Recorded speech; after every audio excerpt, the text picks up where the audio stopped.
Welcome in, Louisiana, to another episode of Odds and Ends here on bet.NOLA.com and brought to you in partnership with Caesars Sportsbook. I'm Zach Ewing with Devin Jackson and Jim Derry, and it is time to recap another weekend of football. It's time to talk about Jim Derry's teasers and moneyline bets gone wrong yet again. It's time to talk about Devin Jackson winning money and crushing us in big bucks yet again. It's time to talk some baseball playoffs. We got a lot going on, so let's get right into it.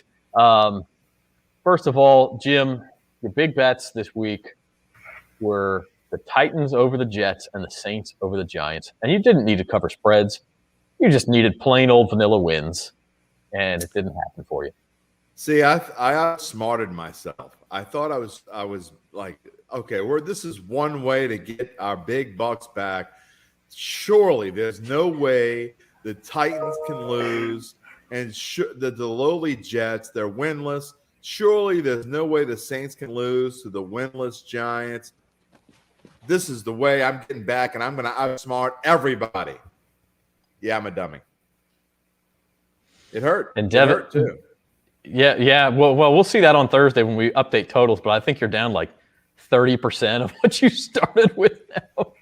So that's pretty good. Look, real quick, the sad thing about it, and I texted you guys this yesterday, I don't know what's going on. I don't know if like I'm snake bit or karma's trying to bite me or whatever, but seriously, everything that I touched yesterday that didn't have to do with big bucks won. And I know people say, yeah, right, whatever. I'm not kidding. I mean, my NFL picks column, I had another pretty good week.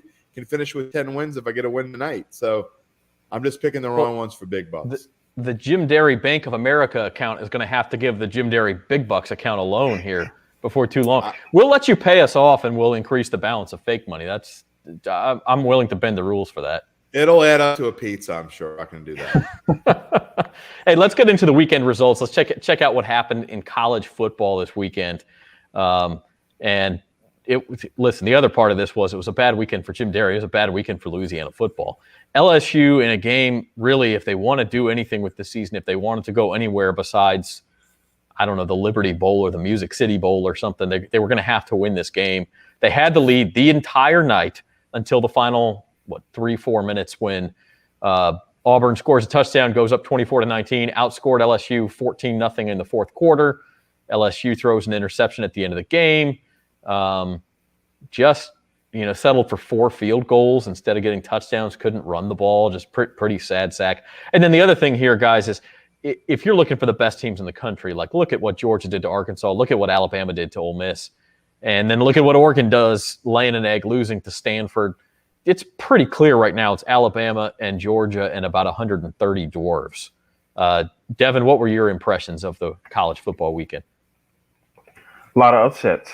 There were some that I weren't expecting. Definitely not the Oregon one. Definitely not Florida losing to Kentucky. But I think it just shows that pretty much outside Alabama or Georgia, there's really no reliable teams this year. So I think if this is the year, if there's any year that like a group of 5 team like Cincinnati gets in, this would be the year just because everyone is knocking off everyone. So I would not be surprised if there were multiple one-loss teams outside of Alabama. Well, Georgia and Alabama will play at some point, but I think unless one of them loses in the regular season, which I don't see happening at this point, I think both of them are in the playoff for sure. But I think Cincinnati is going to make a real strong push as long as they can win out, because everyone else is just losing at some point in the season.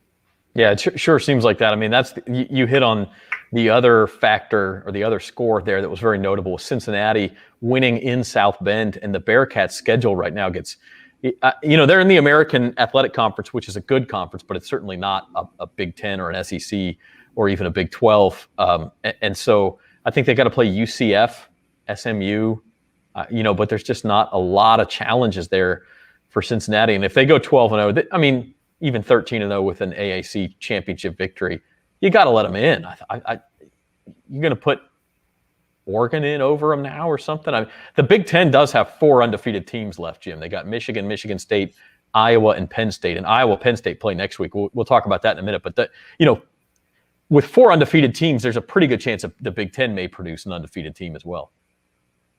I think that they will. And I know a lot of the experts are don't love Iowa because they can't play offense. They don't have great offense, but I think Iowa is well deserving of their number 3 ranking at the moment. And I think there's an excellent chance that they are the ones that come out of the Big Ten because no one's given them any credit for anything. And all they do is keep beating people. And, Michigan too. Michigan's been outstanding. So who knows? I mean, this season's got a long way to go to play out, but I think Cincinnati's a long shot. I really do. I know they'll probably go undefeated, but when it comes down to the end, people got to vote in, unless you're just doing it for political reasons and saying, oh, we got to get a mid-major or whatever. They're better than a mid. I know it's not a mid-major, but you know what I mean. It's an outside the power conference team.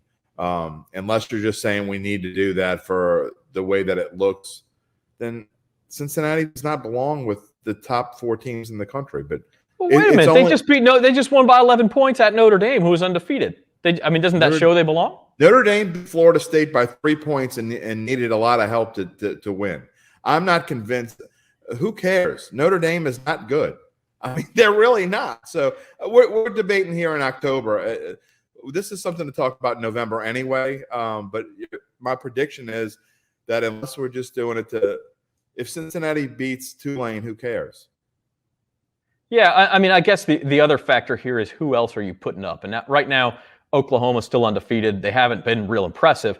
But if they remain undefeated throughout the year, then are we comparing Cincinnati versus Oklahoma versus an undefeated Big Ten champ or maybe a one-loss Ohio State? Then we can have an argument Cincinnati doesn't deserve it. But if Oklahoma loses and at some point you got to get to them when you're talking about who the best teams are. They're on the list somewhere. So anyway, I think what you're forgetting about Devin is, Zach. Devin just stayed out of it. Devin's been quiet. I think what you're forgetting is the NCAA is about money. TV is about money. They don't care. And they're not going to let Cincinnati in unless they absolutely have to. And so Cincinnati's not only going to have to run the table, they're going to have to get help from other people. Because if it's close between a Michigan or an Oklahoma, money dictates this thing, which is dumb. I don't agree with it, but money dictates this. And they're going to take a Michigan or an Oklahoma over Cincinnati every day in Christmas, and they don't care if Cincinnati's 13-0. I do love that we're having this debate on October 4th and things are going to change. But here, Cincinnati versus Georgia was the best New Year's Six Bowl last year by far. So people could say, I understand they don't have a lot of fans or whatever, but people are going to watch it if they get in. Change the subject real quick. Devin, where does LSU go from here?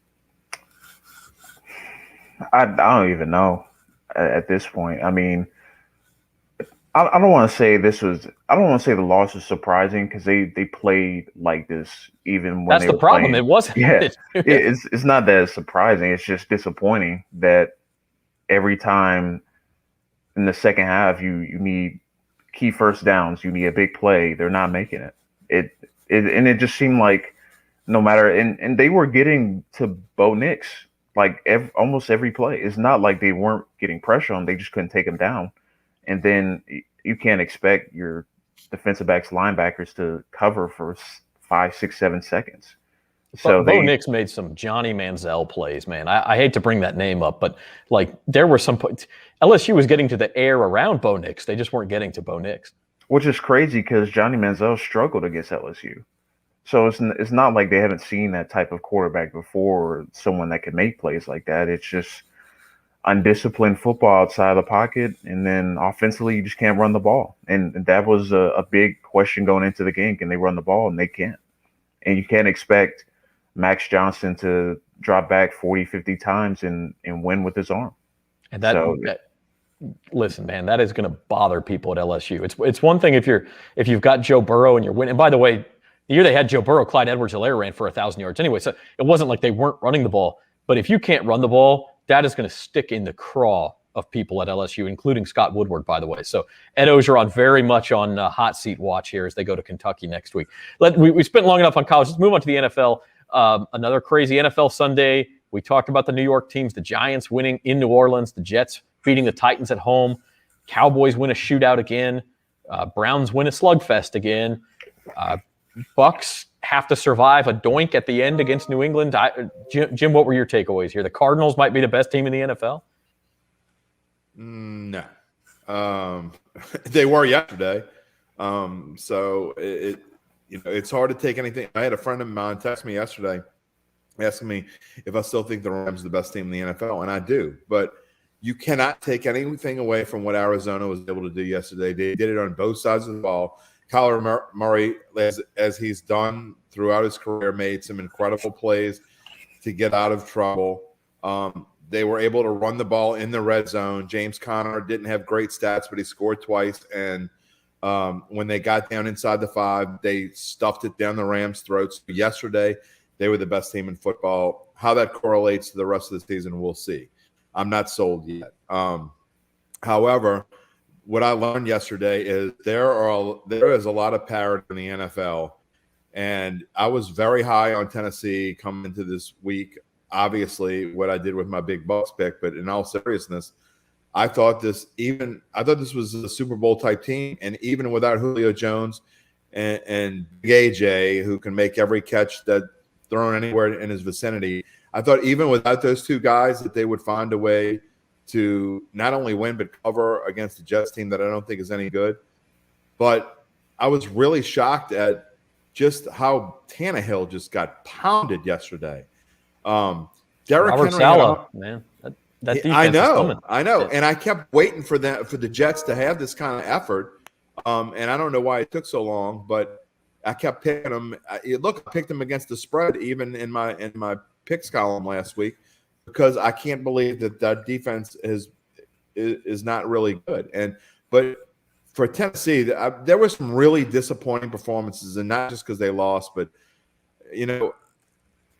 I'm rambling, but Mac Jones to me showed a lot last night with all that was going on and the hype surrounded Tom Brady to come out and play like he did. And they were a doink off the crossbar from the post away from beaten Tampa Bay. And Mac Jones held his poise. You want to talk about teams with no running game. New England has zero running game. They look worse than LSU when it comes to running the football. They can't get anything going, and Mac Jones held up under fire, and so I was really impressed about that. There were a lot of things to like about last night, and it's going to make for an easy picks column to write this week because it was a fun weekend of NFL, even though the Saints lost. The one thing keeping the Titans from, in my mind, ever being a Super Bowl team, they don't play good enough defense. They're just not good enough defensively to be a Super Bowl team, and I've never thought they were, and I've not been as high on them. They're still a playoff team. Look, the AFC South is horrible. They're still going to win the AFC South, so they're going to get in. They're going to have a shot.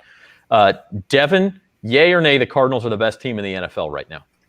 I don't think so. I'm just worried about their play being sustainable because they've been able to score a ton of points every single game, but we haven't seen them struggle offensively in a game and still win the game. So I kind of want to see that. Their division is really tough. And I think they still have questions about their defense. They play really, really well against a really good Rams team, but I don't know if their play is sustainable necessarily. So I wouldn't say they're the best team, but they're definitely making a case that they could be a playoff team and be a serious playoff threat if Kyler Murray continues to play at the level he is. Well, one thing you notice about those results, throw those results back up there one minute. It is tough to lay points in the NFL as a bettor. The Saints, you look, they're a better team than the Giants. 7 points, sure, they're going back to the dome. Tom Brady's not going to lose to his old team. Lay the points. The Titans aren't going to lose to the Jets. Lay the point. There's so many NFL games that are decided within a touchdown, even when the better team wins, that it's very difficult to do that. Now, the counterpoint to that's the Buffalo Bills, who were minus 16 and a half against Houston, and they beat them by 40. So it does happen. But if you can take those situations and pick the underdog on the money line, some real good things can happen. And that brings you to, I won't sing for you. Then I will start spreading the news. The Frank Sinatra Memorial Underdog Parlay yesterday. You took the two New York teams, New York. Giants plus 270 at the Saints. Jets plus 205 at home against Tennessee. That parlay paid plus 1028, better than 10-1. And there was a Caesars bettor in New Jersey who bet $5,000 on that parlay. I don't suggest you start betting $5,000 on 10-1 parlays, but it's pretty fun when they work out. and he took the book, counting his original $5,000 for $56,000. Alternatively, this is called the anti-Jim Derry Memorial Parlay. I was going to say I might have to start doing these kind of parlays to get even within like air raid distance of Devin Jackson, because I'm falling so far in a hole that I'm not going to be able to climb out with a ladder, and I'm too fat to climb out of any hole anyway. We'll see. We didn't do big bucks totals. Devin's got a bet on the Monday night game tonight, but it was like, I think he's like $800, $900 up on you, and he's $200 or $300 up on me too. So I'm sort of treading water, and you guys are going in opposite directions. So we'll talk more about. I'm going to say this, Zach. I will say that I got to throw this in because I know my media friends are out there listening. But I was in like 8th place in my fantasy baseball league at the end of May, and I won by 8 points yesterday. So I'm just saying it can happen. Comebacks can happen. It's only October. Confidence is still there. I like it. Speaking of Monday night, to wrap up the NFL weekend, it's a good one tonight. You don't always get a good Monday night football game, but tonight we have from SoFi Stadium in Inglewood, the Las Vegas Raiders at the Los Angeles Chargers. Chargers are laying a field goal here. Devin, what's your take here? I think this is going to be a classic AFC West game. I think this is the game for the Raiders to prove that, those first couple of weeks weren't a fluke. They've been winning close games, and in the NFL, I think that, it's a difference between a winning season and a losing season. Can you continually win the close games? I think it'll be another close one. But I think Las Vegas has the upper hand in this game.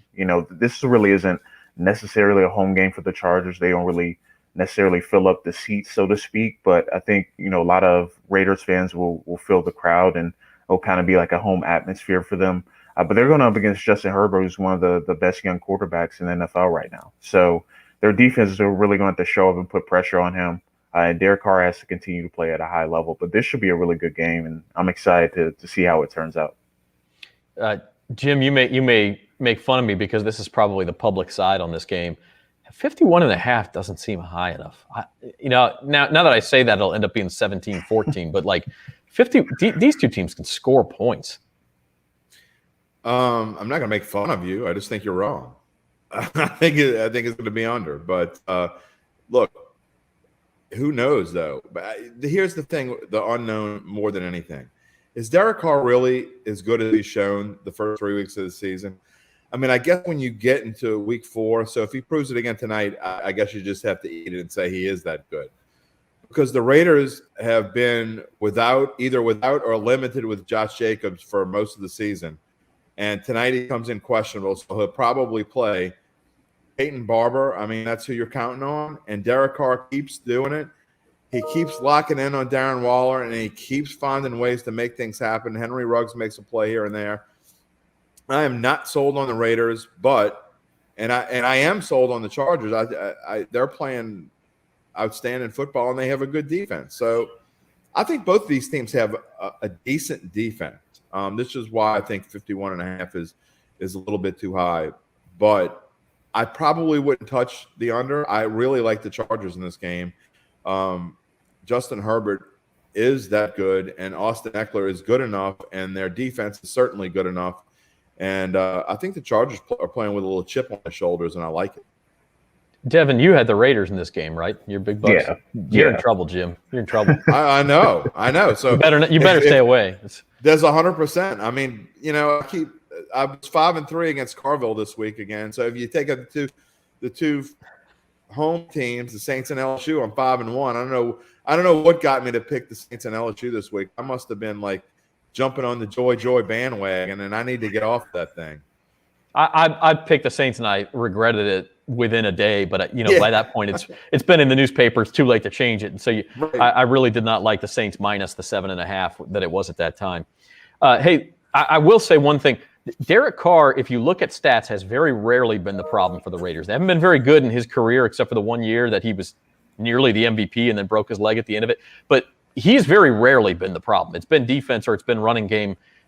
I think Derek Carr, and again, I've mentioned this before, I'm a homer. I know the Carr family personally, but he's not the problem. He can lead a team to the playoffs, but we'll see about. I mean, they're winning close games. That's not really sustainable. So we'll see what happens. Hey, I want to switch gears for a second. Major League Baseball playoffs starting tomorrow.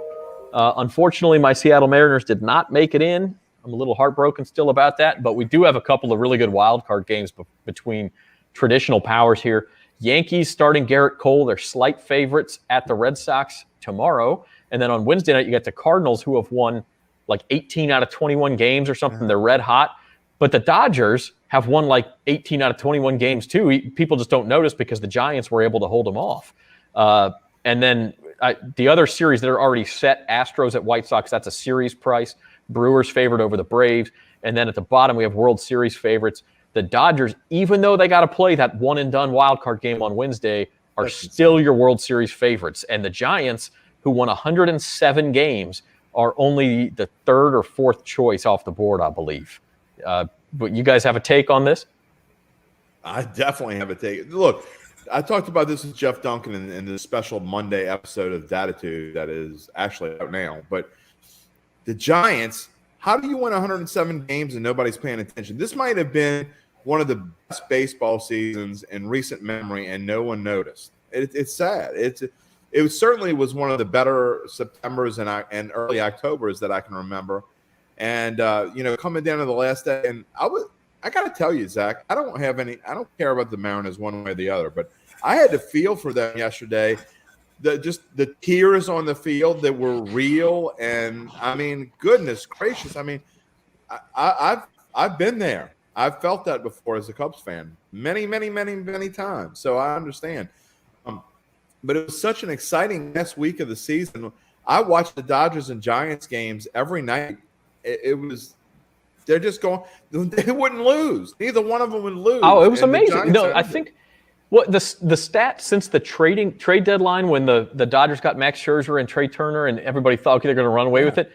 They went 44-13, 44-13, and only gained 2 games in the standings because the Giants went, what is that, 41-16 or whatever it was. I mean, like how do they win with that lineup too? Evan Longoria, Brandon Crawford's got to be 38 years old. Brandon Belt can barely walk. They have a pitching staff that's underwhelming. Kevin Gausman's great. That's fine. Buster Posey, how old is that dude? How can he still squat? I mean, it's amazing what the Giants have done, and you can't help but root for a team like that. And I don't understand why the Dodgers are still. I mean, I guess the public eyes, they see Trey Turner, and you talk about Max Scherzer and Walker Buehler and that pitching staff, man. That pitching staff's incredible. If they get by Wednesday, they're legit favorites in my mind. They're going to get by Wednesday. They should. I mean, Adam Wainwright's tough for the Cardinals. Scherzer hasn't looked good his last couple starts. I think if you're betting that game, Cardinals plus 193 looks pretty good. But I do think the Dodgers will win. If they get by, they're legitimate favorites.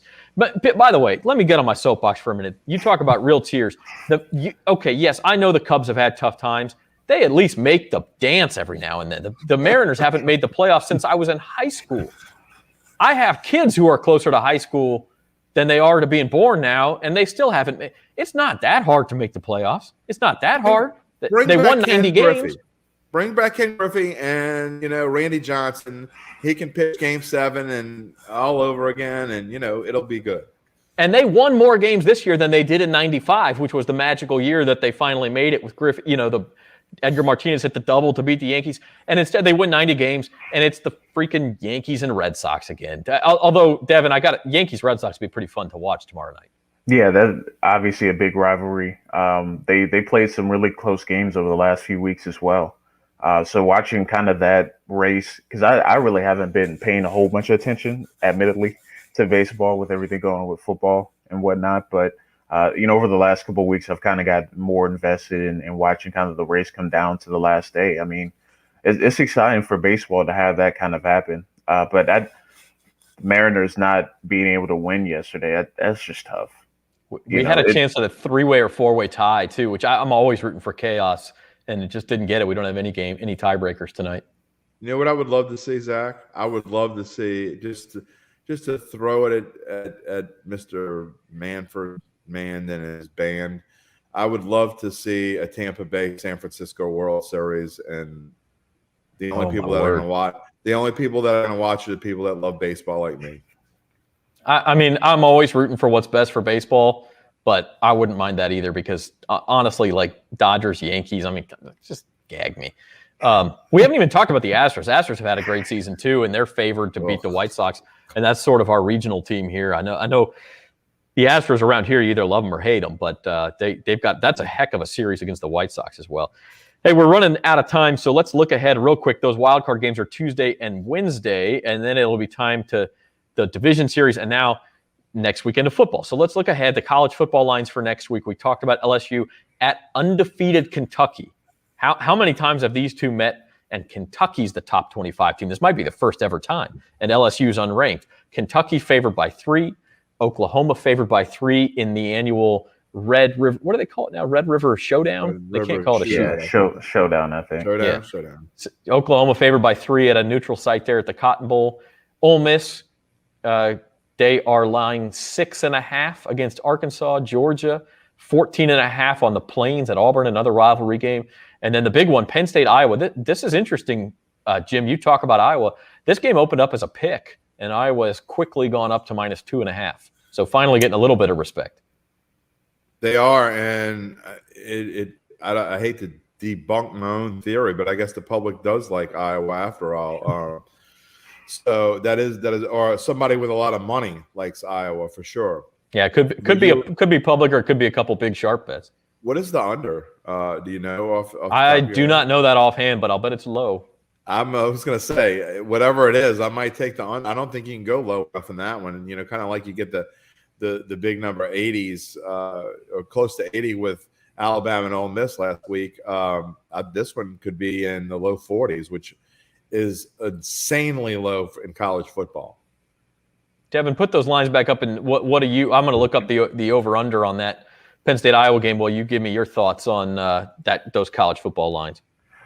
The one that kind of sticks out to me, I don't know if I like the Oklahoma line, and they've been winning close games, and I know Texas has kind of been up and down, but in a rivalry game like that, I don't know if I trust Oklahoma to lay the points. Texas is much improved. I don't think they win the game necessarily, but I think it's closer than that. I think it's literally a 1 or 2 point game. So that one kind of stuck out to me. Also, the Ole Miss Arkansas game sticks out to me. Arkansas, we saw their offense isn't great. I mean, we played Georgia. They really couldn't do anything against Georgia. I'm kind of interested to see what the over under in that game is as well. But I thought Ole Miss would be a little bit of a higher favorite in that game particularly. And then the Penn State Iowa game, that line is surprising to me. I thought that was going to be a pick 'em pretty much. Two really good offenses that play complementary football. So that one was surprising to me as well. That'll be a sight to see. And Jim, you were right. Low 40s. 42 is the total on that game. It's the first Big Ten game between two top 5 teams when neither of them is Ohio State or Michigan. I know that's a lot, but okay, 2 top 5 teams without Ohio State or Michigan. It's only the second time in Big Ten history that's happened, and the first one I think was 1960 or 62 is Minnesota and Wisconsin. So this is like historic for the Big Ten to have a game like this that doesn't involve Ohio State or Michigan, but it should be a good one. Week 5 NFL lines. Saints are 1 point favorites at the Washington football team. Jim, you were saying this is a must-win game for New Orleans. I definitely think it is a must-win game, and not spoiler alert, I'm probably going to take the Saints because I think that over the Sean Payton era, except for that little stretch when they went 7-9 3 years in a row, I think they've done very well when they've absolutely had to win. Their backs are against the wall. They know it's a must-win game, and I think the Saints will fare well this week. It's hard to be high on them after what we saw yesterday. And actually, Taylor Heineke is a scary quarterback for them because the Saints haven't had a great pass rush the last few weeks, and he's a guy that can get out of a pass rush. Other than Terry McLaurin, I'm not sure what other kind of big weapons they have on the outside, and Logan Thomas is injured, their tight end, who is a big threat as well. So the key is obviously going to be stopping Antonio Gibson and also stopping McLaurin. If you can look at those two guys, I think the Saints will be in decent shape. They'll have a good game plan for this week. Amazing. The Saints just got back home, and then they go 3 more weeks without a home game. They have this game, Halloween. then a bye week. Yeah, and then they're on the road again after the bye week. So other notable lines, some road favorites here. The Rams at the Seahawks. That's a big Thursday night game. Short turnaround for those teams in a big NFC West game there. Packers line 3.5 at the Bengals. Bengals are 3-1, so that's a decently big game. Both of those teams are 3-1, and then this line may change after tonight's game. But Browns and Chargers right now is a pick'em out in LA, and then the Bills catching 2.5 at Kansas City. Big Sunday night game next week. Devin, any thoughts on that slate for next week? Bills Chiefs. I would not be surprised to see that line kind of dip over the course of the week.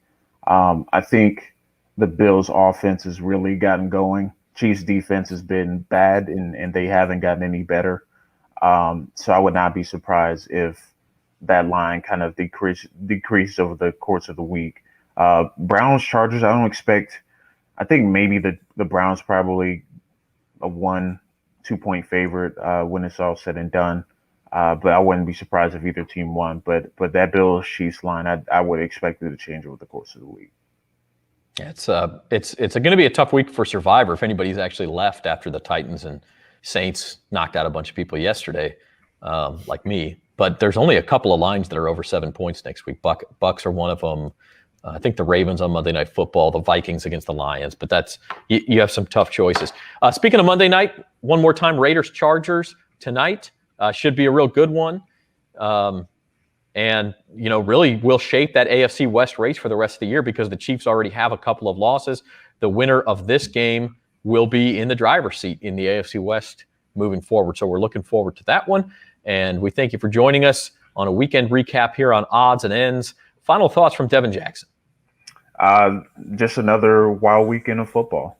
Just really unpredictable. I think, we haven't had this type of chaos in a while in both the NFL and college football. So it's really good to see kind of the parity, especially in the NFL.